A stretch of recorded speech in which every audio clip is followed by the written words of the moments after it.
سلیمان علیہ السلام اپنے عظیم الشان شاہی تخت پر بیٹھے ہوا میں سفر کر رہے تھے۔ تخت کے دوسرے حصوں میں آپ کے 1000 ملازم اور سلطنت کے عہدیدار بھی اپنی کرسیوں پر بیٹھے تھے، جن میں وزیر اعظم بھی شامل تھا۔ تمام جن تخت کے گرد ادب سے کھڑے تھے اور فضا میں اڑنے والے پرندے تخت پر اپنے پروں سے سایہ کیے آ رہے تھے۔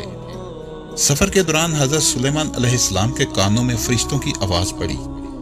فرشتے اللہ کی تسبیح کرتے ہوئے کہہ رہے تھے، اے رب، تو نے حضرت سلیمان علیہ السلام کو جیسا ملک عطا کیا، ایسا کسی اور جن اور انسان میں سے کسی کو نہیں دیا۔ اس پر اللہ تعالیٰ نے فرمایا، میں نے سلیمان علیہ السلام کو بہت بڑی بادشاہی عطا کی ہے اور اس کو نبوت سے سرفراز کیا ہے، لیکن سلیمان علیہ السلام میں غرور اور تکبر بالکل نہیں۔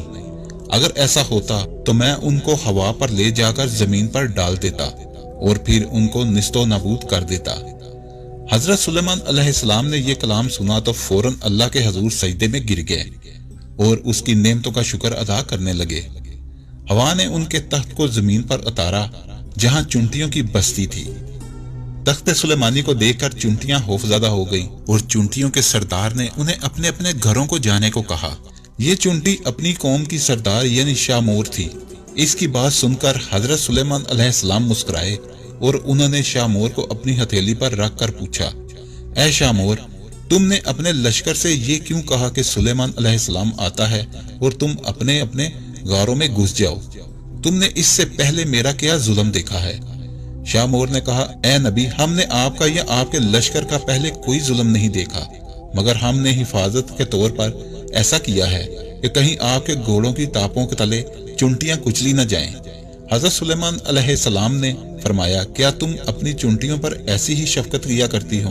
تو شامور نے کہا، جی ہاں، چونکہ اللہ تعالیٰ نے مجھے ان کا بادشاہ بنایا ہے، اس لیے میرا فرض ہے کہ میں ان کی سلامتی کا خیال رکھوں۔ تمہارے ساتھ کتنی چونٹیاں ہیں؟ حضرت سلیمان علیہ السلام نے پوچھا۔ تو شامور نے جواب دیا کہ 40,000۔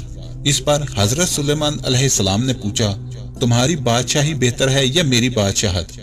تو چونٹیوں کے سردار نے کہا، میری بادشاہی بہتر ہے، کیونکہ تمہارے تخت کو ہوا اٹھاتی ہے، تم اس پر بیٹھتے ہو، یہ کتنا بڑا تکلف ہے۔ حضرت سلیمان علیہ السلام نے مسکرا کر پوچھا، تمہیں یہ عقل کس نے سکھائی؟ شامور نے جواب دیا، اے سلیمان علیہ السلام، جس اللہ نے تمہیں عقل عطا فرمائی ہے، اسی اللہ نے ہمیں بھی عقل عطا کی ہے۔ اگر آپ اجازت دیں تو میں آپ سے چند مسائل پوچھوں؟ تو اس پر حضرت سلیمان علیہ السلام نے جواب دیا، ہاں پوچھو۔ تو شامور نے کہا، اے سلیمان علیہ السلام، تم نے اللہ تعالیٰ سے سوال کیا تھا، اے پروردگار، مغفرت کر میری اور بخش مجھ کو ایک ایسا ملک جو اس سے پہلے تو نے کسی کو نہ بخشا ہو۔ اس پر شامور نے سلیمان علیہ السلام سے کہا، اے سلیمان علیہ السلام، تمہارے اس سوال سے حسد کی بو آتی ہے، جبکہ حسد کرنا پیغمبروں کی شان کے خلاف ہے۔ تمہیں یہ بھی اچھی طرح معلوم ہے کہ خداوند سارے جہاں کا مالک ہے، وہ جسے چاہے بادشاہی دے اور جسے چاہے نہ دے۔ تو حضرت سلیمان علیہ السلام نے کہا کہ تو بڑی عقل مند ہے۔ تو اس پر شامور نے کہا کہ اے اللہ کے نبی، تم بھی اپنے لوگوں کی نگرانی کرو اور اپنے عدل و انصاف سے لوگوں کو خوش رکھو، ظالم سے مظلوم کا حق دلواؤ۔ میں تو بیچاری ضعیفہ اور مسکین ہوں، پھر بھی اپنے لوگوں کی ہر روز خبر لیتی ہوں اور ان کا وزن اٹھاتی ہوں تاکہ کوئی بھی کسی پر ظلم نہ کر سکے۔